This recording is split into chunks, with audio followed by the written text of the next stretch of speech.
Он ее страшно боится. Он ее боится совершенно страшно, страшным образом. То есть такой истории удава и кролика. И во время нашей переписки, то есть то он мне звонит, то он вообще тут почти не звонил. Какая-то была переписка. Значит, я звоню, он может, там, прости, Хабиби, значит, я тут работаю, я занят. То, значит, я не могу говорить, тут, значит, она рядом. Тут вдруг мне идет текст, который явно пишет не он, при том, что он очень боялся, что она узнает, то есть он вообще, чтобы не хотел, чтобы я общалась ни с какими египтянками. Вдруг вот какое-то время назад, совсем сравнительно недавно, надо заметить, да, значит, какое-то время назад, ну, он, наверное, понял, что я говорю, что я мучаюсь, я страдаю, значит, и он мне говорит, ну, может быть, мне не нужно тебя больше мучить. Я так понимаю, что дело идет. Сейчас я скажу, что не надо больше меня мучить. Он мне скажет, Толяк, я-то, естественно, я его люблю, как бы я говорю, а что ты мне можешь, мол, типа, как ты меня можешь не мучить? И потом я вот эти вот, я объявила всем, то есть с моей стороны это не скрытно. То есть меня знают все родственники, меня знают соседи, меня знают все друзья, то есть как бы мои дети. Я не могу так скакать, я взрослая женщина, скакать, чтобы туда-сюда, значит, развод, не развод, я так не могу. То есть для меня это все серьезно, то есть я буду делать все, что угодно, ну, не знаю, остались ли у меня шансы, но, в общем, делать все, что угодно, чтобы сохранить по возможности, всеми возможными путями, то есть приложить все силы для того, чтобы сохранить и сделать из этого что-то. Он мне предложил не мучить, я сказала, что ты не мучить меня можешь только тем, что, значит, выправишь отношения, и как бы, когда я приеду, чтобы ты относился справедливо ко мне. Но он понимает, о чем речь, то есть, чтобы у меня были мое время, мои ночи. Вот. Я, честно говоря, не помню, что он там про это. Ну ты, говорит, ну ты, говорит, знаешь, ты уже была, говорит, тут, ты знаешь уже мое положение, оно не изменилось, оно не изменится. Равенство невозможно, справедливость невозможна. Ты согласна на это? Я ушла от этого, естественно, я не согласна. Но сказать ему об этом прямо, это значит последующее был бы Толяк. Ну, возможно, я не знаю Толяк, чтобы он мне там объявил, но, в общем, я как бы ушла от этого. Вот, и вот, значит, следующее у нас как бы из нашей негустой переписки, значит, вдруг идет, значит, новый виток. Да, и это все вот действительно было такими, значит, пиками, то есть то вдруг он прямо чуть ли не пропадает, там типа только, типа, салям алейкум, кейфа халик, прости, Хабиби, я занят, значит, потом вдруг вроде бы переписываемся, то вдруг позвонит, и действительно звонит, и действительно, ой, Хабиби, какая ты красивая. Я верю, видно по лицу, что это искренне, он говорит, то есть он уже, ну, как бы забывает, наверное, то есть, ну, что-то же его потянуло ко мне. И в Аллахе я тебя люблю, и вот это все он мне как бы иногда пишет, в общем, ну, вдруг такой текст идет. Значит, я ему что-то пишу, и вдруг мне идет ответ по имени. Ты, говорит, хочешь, я не помню точно, какая формулировка, ты хочешь, мол, типа, помощь в изучении Корана? Я такая не очень поняла, вот именно, ну, конечно. Свяжись, я тебе, значит, сейчас дам. Я-то перевожу все время, на арабском все идет, я перевожу, поэтому переводчик, конечно, совершенно гнилой, то есть он иногда переводит вообще совершенно. То есть свяжись с моим другом, не так переводит переводчик, с моим хорошим другом, и идет дальше женское имя. Я такая вообще в шоке, поскольку он вообще не хотел, чтобы я с кем-то из египтянок даже общалась, не то что с этого города, вообще с египтянок даже, чтобы с кем-то общалась, чтобы, не дай бог, до жены дошло, а уж чтобы... Значит, да, тут женщина идет, я такая спрашиваю, это египтянка? Да. Я говорю, она из Даба? Да. Это, говорит, я еще не успеваю, вернее, перевожу не все, и я только, типа, это моя подруга. Но меня включает женское ретевое, я такая, типа, подруга, и много у тебя, типа, таких подруг. Ну, я-то думаю, еще он, я еще, так сказать, только еще сомневаюсь, начинаю, что какой-то текст не тот. Не читая даже ответа, меня-то понесло уже, я импульсивный человек такая, ну, как бы, я говорю, я у тебя тоже подруга? Да. Значит, и дальше я перечитываю это все, значит, я в шоке, я перечитываю, значит, это хорошая подруга моей жены, та-дам, жены, зовут ее так-то, свяжись с ней сейчас. И тут меня включает, я понимаю, что это уже пишет не он, это пишет она с его телефона. Значит, либо она уже знает, Нет, скорее всего, она не знает. То есть, ну, понятно, что он не знает. Она думает, то есть ту лажу, которую он мне навешал, видать, оправдываясь, что он, значит, общается со мной, продолжает общаться по поводу Корана. Значит, что я учу Коран, бла-бла-бла. И она пытается перевести грамотно стрелки на какую-то женщину, свою подругу, чтобы, так сказать, обезопасить свое сокровище. Она очень ревнивая. Он мне это говорил раньше, что она очень ревнует его просто ко всем. Да, значит, тут надо сказать, почему я ее знаю. Значит, кроме того, что они были нашими соседями, то есть мы жили на третьем этаже, грубо говоря, не на первом этаже. Как-то спускаясь, она мне сказала то ли доброе утро, то ли салям алейкум, как дела, в общем, по-русски. И я так в таком удивлении, то есть то, что он по-русски, ладно, но она, я говорю, ты говоришь по-русски? Да, мол, типа. Ну, мол, типа, муж учит, и я, мол, типа, тоже от него. То есть она умная женщина, тоже учительница по образованию, естественно, не работает, как они все королевы в основном. И, значит, там тоже был момент, когда она, то есть на вот первый раз, когда я приехала, еще когда он мне только собирался, по-моему, или делал предложение, но мы как-то переписывались. Но мы переписывались как бы на такие благовидные предлоги. В общем, нас, конечно, тянуло друг к другу. Ну, типа, какие-то такие, типа, вот по Корану, что-то вот, ну, такие какие-то вещи. То есть ничего как бы плохого не было до вот момента, пока стало понятно, что он хочет такую жену, то есть дальше он сделал, то есть все грамотно, в принципе, дальше не было харамом, он сделал мне предложение. В момент между этими событиями, то есть мне уже было понятно, что что-то такое уже вроде намечался, по-моему, даже он мне сделал уже предложение. И вдруг она пишет, что-то мне такое пишет, и он мне говорит, что от того, как ты, мол, типа сейчас с ней поговоришь, многое очень зависит. Ну, я так понимаю, зависит и его шкура, то есть сейчас я это понимаю, то есть как бы женщина там, похоже, грозная. И ну, сказал он, ну, типа, что от этого зависит многое. Ну, и я вообще, в принципе, с людьми хорошо общаюсь. И как бы и тут он имеет право на вторую жену. Я как бы исхожу из этого. Я слышала лекции, что имеет право, и если жена запрещает, и втайне от нее, то есть он в своем праве. Поэтому я просто пытаюсь разрулить там как-то, ну, чтобы с ней в нормальных отношениях быть. И меня устраивают любые варианты, как бы для меня не обязательно скрывать. То есть я сознательно пошла второй женой. Да, и, значит, и я ей говорю, что, мол, типа, и он мне говорит, что я много о тебе ей рассказывал. То есть он ей все вываливал обо мне, что там, я не знаю, что ты сильная женщина, что ты как бы, ну, то ли интересная, как бы, ну, имеется в виду как человек и так далее. В общем, какие-то вещи он там об мне рассказывал, что не знаю, подробнее он не стал говорить. Ну, там какие-то версии были, наверное, свои, которые он не хотел говорить. Ну вот, и то есть я, чтобы как-то вот это все мирно разрулить, потому что я так поняла, что что-то там грозовые тучи собираются. Я ей предложила, говорю, ну, на английском она говорит. Я говорю, может быть, ты хочешь встретиться face to face? Да, мол, типа, ну, значит, мы там договорились, я встречаюсь с ней, прихожу, не уверенная вообще, как она меня встретит, то есть мне там уже наговорили, что, мол, типа, египтянки, да это ножи, да это все что угодно, там он тебя порубит просто. Ну, с некоторой опаской я иду, думаю, может, они действительно безумные все.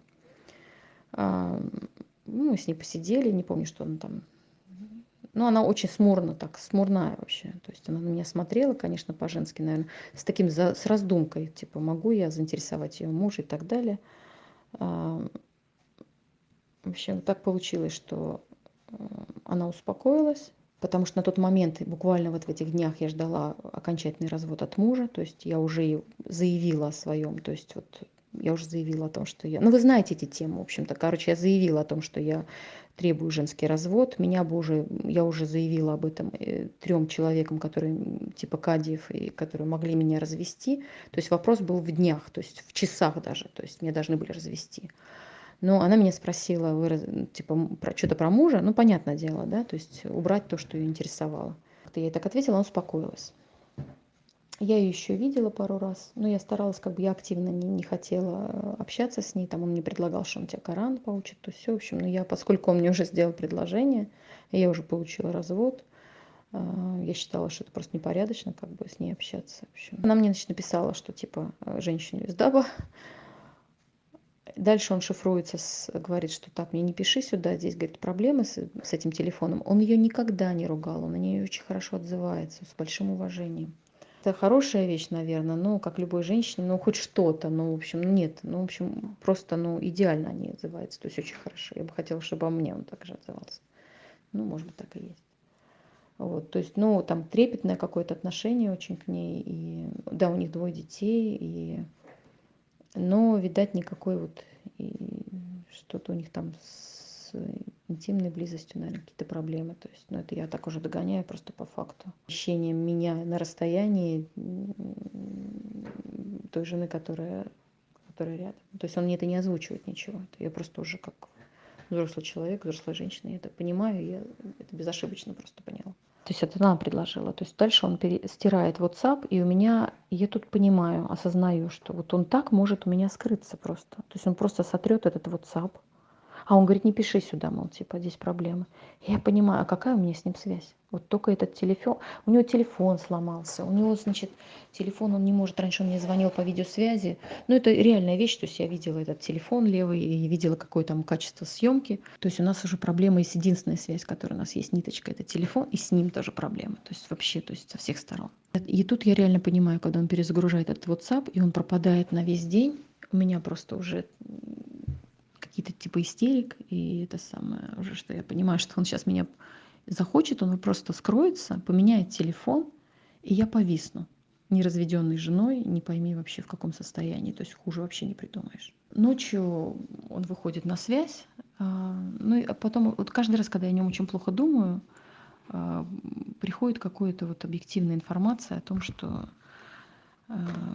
ну, в общем, он, получается, как бы и не виноват. То есть у него попал в аварию его брат, и я отмечаю этот факт. То есть у него за это время, вот он ущемил мои права, за это время у него, что называется, очень сильно сократился риск, то есть у него было много работы, он мог содержать жену, по крайней мере. Он собирался в Умру поехать на накопленные деньги, я так понимаю, что все накрылось медным тазом. Машину ему пришлось вернуть за долги. У него нет машины, соответственно, у него нет половины его работ, которые он делал на машине на колесах. И попадает его брат в аварию с ребенком, страшнейшую аварию, но, правда, он отделался легко. То есть, если вы не знаете это положение, я думаю, что знаете, наверное. То есть первое, что, за что наказывается, как наказывается, это ущемлением риска. Второе, болезнями родных.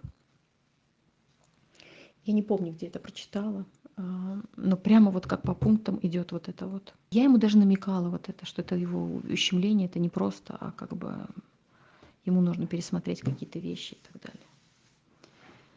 Но напрямую я как-то почему-то боялась говорить. Теперь уже у нас сейчас каникулы будут, вы понимаете, значит, все школы будут закрыты. Самый удобный момент уехать. У меня и так большое желание уехать. Значит, я пытаюсь тут найти билет, я ему сообщаю, говорю, я скоро приеду. Не знаю еще какое число, но скоро. И тут он мне пишет, это буквально уже было вчера. Да-да-да, ну вот что он тогда перезагрузил WhatsApp, и я попросила его, говорит, ты знаешь, говорю, я испугалась, что ты просто вообще пропал, ты, говорю, пожалуйста, так не поступай со мной. Уж не знаю, крутилось у него это в голове или нет, но он не ответил на это. Ну и вот вчера он мне пишет, что, знаешь, говорит, почему-то, говорит, я боюсь твоего приезда. Ну и Остапа понесло, то есть на это я вообще не ненавижу ни скрытность, ни это самое, ни скользкость. У меня все время впечатление, что он выскальзывает как рыба, то есть он и вот то, что он со мной так мало общался, он как будто чувствует, когда я начинаю задавать ему неудобные вопросы, а что дальше, а куда мне приезжать, а хочешь ли ты, чтобы я жила. То есть как только я начинаю задавать эти вопросы, он уходит со связи. То есть он вообще очень-очень умный человек, то есть он и образованный, и умный. И он видит на 2 шага вперед, что я собираюсь, чувствует еще интуитивно, что я собираюсь сделать или сказать. И, значит, просто выскальзывает. У меня полное впечатление, что это просто вечно пытаюсь схватить за хвост эту рыбу, которая у меня вечно выскальзывает. Это очень неприятно. Я это ненавижу вообще, скользкость. Но при этом, когда он разговаривает очень мило, очень красиво, очень как бы наилучшим образом. И я понимаю, что все равно как бы вариант вот этот вот, что он не будет соблюдать моих прав, то есть что я опять приеду и, может быть, один раз его увижу там за месяц и так далее, а может и не увижу даже. То есть я буду лежать на полке, грубо говоря, в замороженном состоянии, когда мой Хабиби приедет. Я понимаю, что меня это не устраивает, то есть это будет новый всплеск депрессии и так далее. То есть, несмотря на то, что я очень люблю этого человека, и знаю, что женщины терпят. Я слышала о ситуации, когда человек за 4 года видел 2 раза своего мужа, но это не про меня, то есть у меня не хватит такого терпения. Короче, я ему все вывалила. То есть я ему, ну, мягко тоже пыталась как бы красиво сказать о том, что он должен выправить отношения, что он должен отдать мне мое право, что улучшить это, потому что иначе он будет совершать зульм, и то, что он как бы, я бы не хотела, чтобы он отвечал передо мной в день суда. В общем, все я ему это сказала. Он такой, он зря слов не бросает, то есть он сначала думает, он переваривает информацию, переваривает, потом он одной фразой ответит. Значит, всю ночь я видела, что он приходил туда, значит, то есть сон он потерял, видать. Правда, я думала, что, может быть, это и жена, может быть, не знаю, ну, может быть, как-то обезопасил на свой телефон. И, в общем, потом мне на следующий день мне появляется, а я всю ночь это все вот писала, меня колбасила, я пишу, значит, и потом он мне пишет, что то ли к сожалению, то ли мне очень жаль, но я понимаю, что справедливым мужем я не могу быть. Вот такую фразу он мне пишет. И мордочку, типа, грустную, очень грустную. Что тут, какие расклады? Какие тут расклады могут быть? То есть следующее, может быть, он не хочет, как религиозный человек, сам озвучивать, что он мне дает таляк, а ждет это от меня, чтобы я сказала, ну тогда, мол, типа, давай мне развод. Один вариант, потому что он не произносит это слово. Какой второй вариант? Он мне говорит, что я не могу быть справедливым, то есть ты должна принять вот то, что я тебе даю, или тогда мы не сможем быть вместе. Второй вариант. Я-то, честно говоря, думала, что я его загоняю в угол просто своим. То есть я ему постаралась как-то тонко намекнуть о том, что я не потерплю эту ситуацию. У нас был с ним договор, который он, собственно говоря, не соблюл. И в этом договоре я приняла на себя аманатом то, что как бы, что его жена не знает обо мне. То есть я ему гарантировала то, что она не узнает. Не она, я не про людей в ДБ я не говорила, это не за рамками договора. Но вот она не узнает. Он очень этого боялся, у него прям паранойя включалась, он прям ее очень боится, я не понимаю, почему. Объясните хоть вы мне, почему он так ее боится, что там такое, этот муахар или что? Я-то думала, что я его загнала в угол, что он должен понимать, что если он мне дает развод, то на мне нет обязательства договора нашего, и я могу сообщить его жене. Ну, в общем, каким-то образом, чтобы до жены это дошло. Но, видать, он как-то настолько в меня верит или в себя, или он как-то хочет очень по-мягкому это все сделать, чтобы со мной не портить отношения, и чтобы я сама попросила развод. То есть он как бы надеется, видать, сохранить это в тайне от нее. В общем, то, что я думала, что я его загнала в угол, он от него из этого угла выскальзывает, получается. Да, надо сказать, что я чувствовала, что все равно как бы я не смогу долго вот этого всего терпеть, этого состояния. И его вот эти вот все вопросы. 2 раза он спрашивал меня, что ты согласна? Значит, равенства быть не может, он мне говорил. Между вами равенства быть не может. Это очень больно вообще на самом деле читать, это больно звучит. Я боялась конкретизировать, что он имел в виду. Я после этого ощущаю себя каким-то вторым сортом. И я уже пожалела 100 раз, что я не взяла махар, что я не, так сказать, не стоила ему хоть что-то, чтобы он хоть как-то начал меня ценить. Ну вот, но, скорее всего, ничего бы просто не состоялось. Знаю много людей, и, собственно говоря, я знаю тех людей, которые приезжают лечиться этим молоком, это вот этим верблюжьим молоком, а он в этом месте живет, то есть там он как бы с этим, вокруг этого крутится, получает деньги и так далее с этого. Муж моей подруги, довольно близкой, которая вообще в курсе всей ситуации, который меня очень сильно отговаривал вообще от этого брака и предлагала мне вообще совершенно других людей в других местах. И муж ее может и позвонить ему и сделать довольно жесткий насыхат, но он не шейх, он просто брат, который может как бы красноречиво ему на арабском, причем какой бы он ни был арабский, на арабском ему сказать. И эта сестра такой же боец, как и я, она тоже могла бы позвонить и высказать ему все. Говорит, мне плевать, говорит, я бы ему сказала бы. Ну вот, то есть какой-то щелчок он бы получил бы, наверное, может быть, болезненный, но что мне это даст? У меня есть свидетельство о никяхе, полученное в мечети, где написано, кто я, кто он, с подписями и так далее на арабском языке, с печатью мечети. Но является ли это документом для Египта? Ну, то есть для его жены, если бы она увидела, это бы явилось, конечно, доказательством, но для мечети. Ой, для вот как бы как документ. И есть ли вообще у них такие институты, как вот это вообще серьезное нарушение прав жены, когда и в Коране есть предупреждение об этом, в шариате, что он не имеет права как бы оставлять одну жену без ее прав. То есть если я даже признаю права в том, что мне материально не надо содержать, как бы как могла, ему хотела облегчить это. Но вот в этой вещи, то есть его время моего мужа я не готова была делить. И вот именно в этом он меня ущемляет очень больно.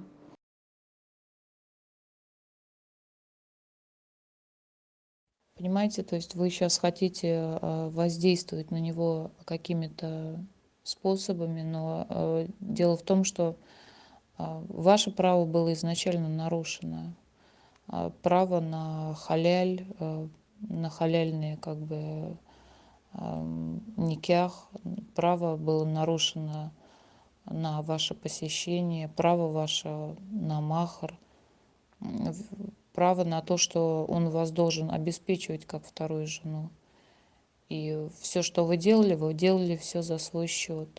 То есть вы были одна, он даже вам не оказал медицинскую помощь, он в это время отсутствовал. То есть в самые важные для вас моменты его не было рядом с вами, и его нет и в данный момент рядом с вами.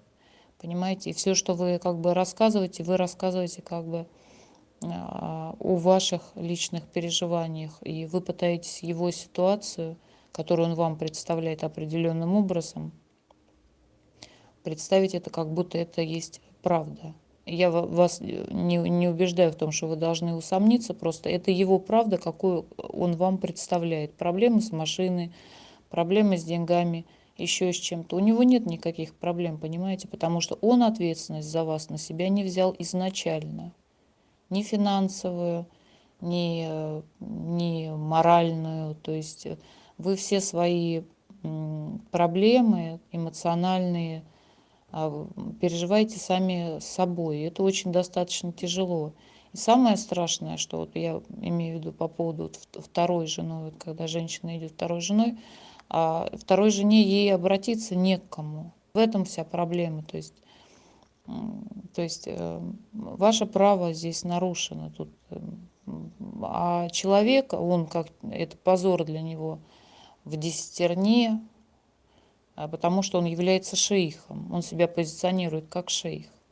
Но почему-то знания свои, конечно же, которые у него есть, он в вашем случае, он их не использует, не применяет к жизни. Зато, наверное, очень хорошо говорит на хутбах там и на всевозможных мероприятиях. Поэтому как бы толку, что с ним будет разговаривать шейх, то есть он начнет изворачиваться, опять все красиво это изъяснять, объяснять для того, чтобы, как говорится, отмазаться в данной ситуации перед каким-то шейхом.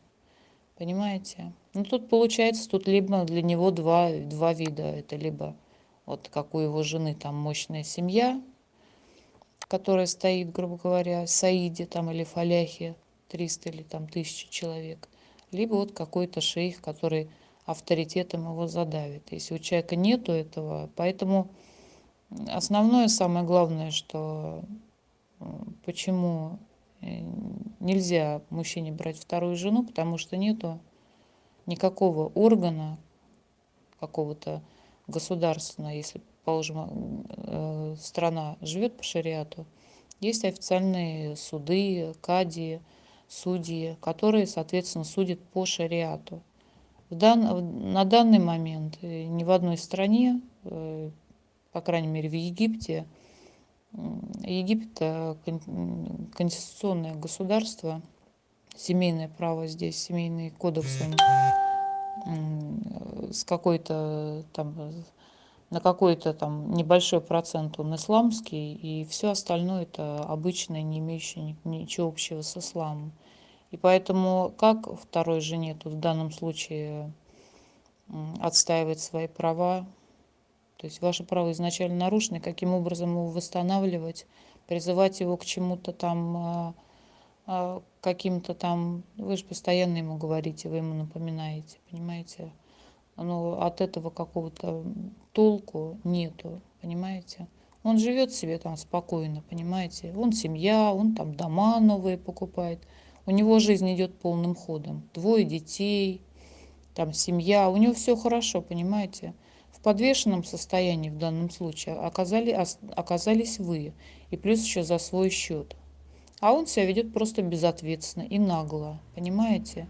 Он вас, понимаете, у него возникло желание, он на вас женился, поимел, грубо говоря, и бросил, понимаете? А вы сами должны разгребать все это, понимаете, придумывать за него какие-то оправдания. Оправданий тут быть никаких не может, это однозначно. Подлец. И вдвойне, в десятерне хуже, что это шейх. Вот мне так кажется.